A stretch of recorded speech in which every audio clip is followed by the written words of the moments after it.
Hey everyone, welcome back. Hope you're having a fantastic day so far.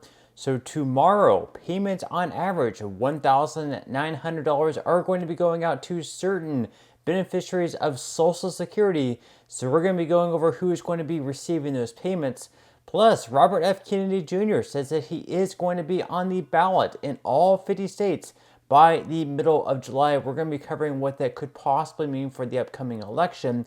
But before we go ahead and dive into the main content of today's video, if you wouldn't mind helping me out real quickly by just giving this video a like, that just helps out with the good old YouTube algorithm, and also consider subscribing to my channel if you have not already. Plus, if you would like to receive up to $200 in free stock or $200 in free cash, in a pinned comment below, I will be leaving a link to Robinhood. All you have to do is once you click on that link is just sign up for a free account and then simply link your bank account. You do not even have to make an opening deposit. At that point in time, Robinhood will be sending you one free stock worth all the way up to $200. Okay, so diving right into our first story of today's video, getting right into it. Social Security, tomorrow there's going to be another round of checks going out, this time $1,900 on average. That is the average check this year in 2024, with the max check being close to $5,000. So according to Newsweek, first June payment to go out this week. So this week, payments will be made on Wednesday, June 12th, to those born between the 1st and the 10th of any given month this year who have not been claiming Social Security since before 1997 and do not also claim supplemental security income. So basically, again, tomorrow, those payments, June 12th, are going to be going to those born between the 1st and 10th of any given month. And then the following Wednesday, on June 19th, they actually had the dates mixed up on this site. As they say June 18th, but it's actually going to be June 19th. Those are going to be going to those with birthdays falling between the 11th and 20th of any given month. And then finally on June 26th, they have Wednesday, right, but they put June 25th for whatever reason. But June 26th is going to be the final round of payments going out to beneficiaries of Social Security. Those, once again, are going to be $1,900 on average. And they go on to say here also that there is not going to be a $600 increase in June. There have been a lot of rumors going around online that there's going to be a $600 increase for everyone across the board this month in June. That is definitely not true. We are not going to see another increase for Social Security beneficiaries until next year in 2025. That is going to be with the cost of living adjustment that's going to be announced in the middle of October, unless we have some law that is passed through Congress, and right now there's not really anything that close. There are some bills out there that would increase benefits by like $200 per month, but those bills only have support of one party, and they do not have bipartisan support. Now, in some other news, of course, Robert F. Kennedy Jr. has been working very hard to get on the ballots on all 50 states. And right now, in this recent interview, he said that he is going to be on the ballot in all 50 states by the middle of July. Watch. Is there any real chance that you're going to be on, close to 50 states' ballots by the time of the election? Yeah, I will be on all 50 states by mid-July. So I'm already, as of June 20th, I think I'll be on enough ballots to get on 348 electoral votes. We already are on. We're on 9 states' ballots. We already have enough signatures for another 10. Dan, we're not filing our signatures immediately because, for strategic reasons, we're going to hold them to the end because the DNC then calls up everybody on the signature list and tries to, get them to cancel their signatures. So we have to get 3 or 4 times what the state requires in order to protect ourselves. New York requires 46,000 signatures in 45 days. We got 137,000. Texas required, these are the 2 hardest states. Texas requires 113,000. We got 250,000. But we're already halfway there. And in terms of electoral votes, we're on the hardest states already: Florida, New York, Texas, and California. Those are the ones everybody said we could not get. The other states are all pretty easy, and we will definitely have them by mid-July. So I will be on the ballot in 50 states. Despite all the efforts to keep me off, we're going to be on it, and there's no doubt about it. Let me ask you about something that you had said that ended up leading to a bit of controversy. You'd said there's an argument that President Biden is a greater threat to democracy than Donald Trump. You stand by that?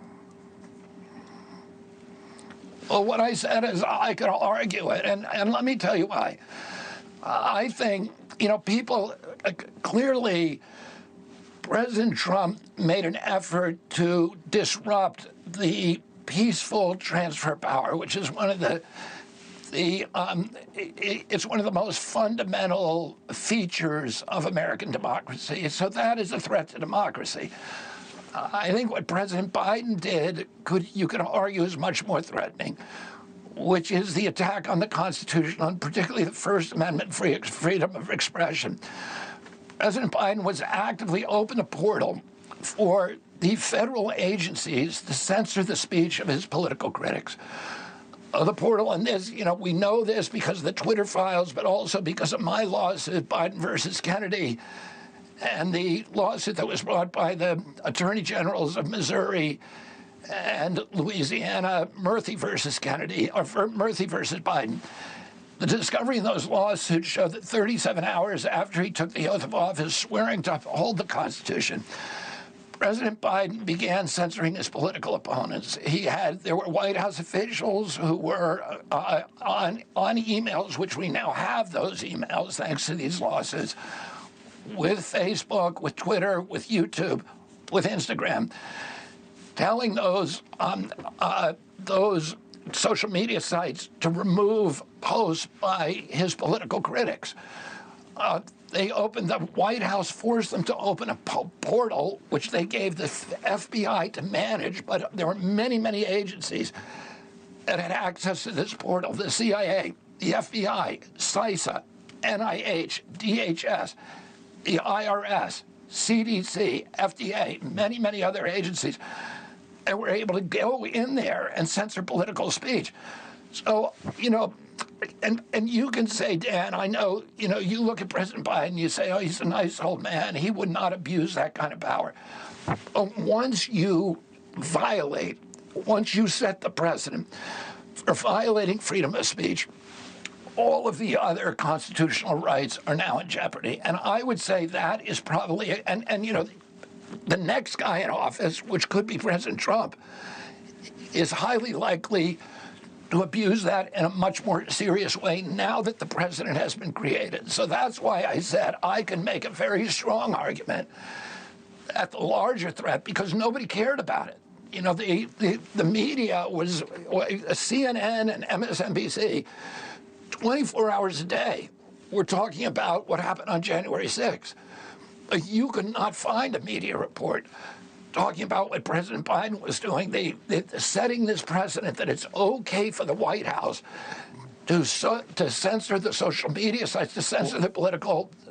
And by the way, my Instagram. So what exactly would that mean if he does end up on the ballot in all 50 states? Well, obviously he has a chance to win all 50 states, and it also gives voters the chance to vote for someone other than Trump or Biden. And sure, they could have still written in his name, but a lot of people may show up to the poll and they may not see anyone else's name on the ballot other than Trump or Biden, so they're probably not going to write in someone's name. But if he's actually going to be on the ballot and they actually have a chance to mark the circle next to his name, that's obviously going to give him a much greater chance of winning the election. But if we look at the recent polling here, on average, this is out of 179 polls taken from the Hill. Trump right now leads 42% to Biden at 39.8%. And finally, Kennedy at 7.9%. 7.9% definitely is not too bad for a third party. Now, if we look at the battleground states right now, Trump leads all the battleground states: Wisconsin, Arizona, Georgia, Michigan, Pennsylvania, North Carolina, and Nevada. Trump leads all those battleground states. That is great news for Trump. And then as far as the congressional races right now, the GOP leads the Senate 49-42.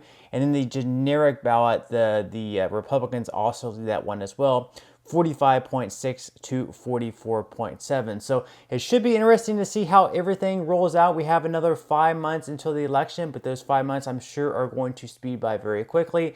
That's all I have for today's video though. I certainly hope that you enjoyed and found value out of it. If you did, again, I would greatly appreciate if you could give this video a like, consider subscribing to my channel if you have not already, and I will see you in the next video.